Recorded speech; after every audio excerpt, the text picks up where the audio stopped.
আদালত যে হাইকোর্টের যে রায়, এই রায়কে স্থগিত করে প্রধান বিচারপতির নেতৃত্বে 5 সদস্য বিশিষ্ট আপিল বিভাগ যে রায় স্থগিত করেছেন এবং সেই স্থগিতাদেশের পর 4 সপ্তাহ সময় দিয়েছেন।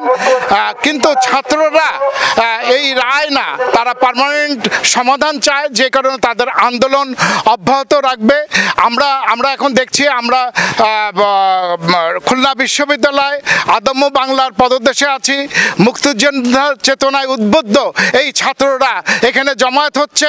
তারা কিছুক্ষণ পরেই তাদের যে কর্মসূচি, অবস্থান কর্মসূচি, এই অবস্থান কর্মসূচিতে যোগদান করবে এবং আমরা তাদের পরবর্তী কর্মসূচি সম্পর্কে আমরা জানতে চাই যে ছাত্র নেতাদের কাছ থেকে নেক্সট পরিকল্পনাটা কি।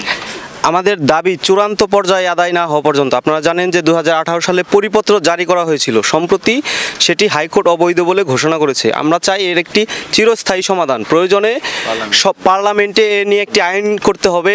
এর বাইরেও যদি করতে হয় তাহলে প্রয়োজনে সংবিধানে সংশোধন করতে হবে, সংবিধানে লিপিবদ্ধ করতে হবে যে কোটা বাংলাদেশে থাকবে না, আর যদি থাকে কতটুকু থাকবে সেটি সংবিধানে স্পষ্ট ভাষায় উল্লেখ থাকবে এবং এর একটি চিরস্থায়ী সমাধান। কারণ শিক্ষার্থীরা বারবার তাদের পড়ালেখার টেবিল ছেড়ে আন্দোলনের রাজপথে নেমে আসবে না।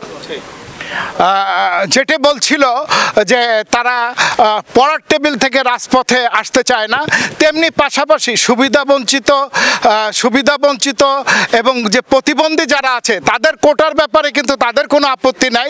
অন্যান্য যে কোটাগুলো আছে এই কোটার ব্যাপারেই কিন্তু তাদের আজকে এই আন্দোলন এবং তারা এই আন্দোলনকে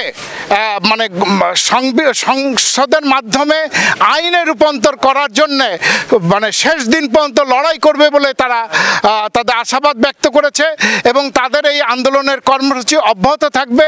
আদালতের প্রতি শ্রদ্ধা রেখেই তারা বলছে আদালত যেটা দিয়েছে এটা একটি অস্থায়ী বিষয়, এটা যাতে পার্মানেন্ট হয় সেই বিষয় নিয়েই তাদের আজকের আন্দোলন। এই ছিল আমার কাছে সর্বশেষ খবর। এস এম হাবিব, অদম্য বাংলা, পদদেশ, খুলনা বিশ্ববিদ্যালয়, খুলনা।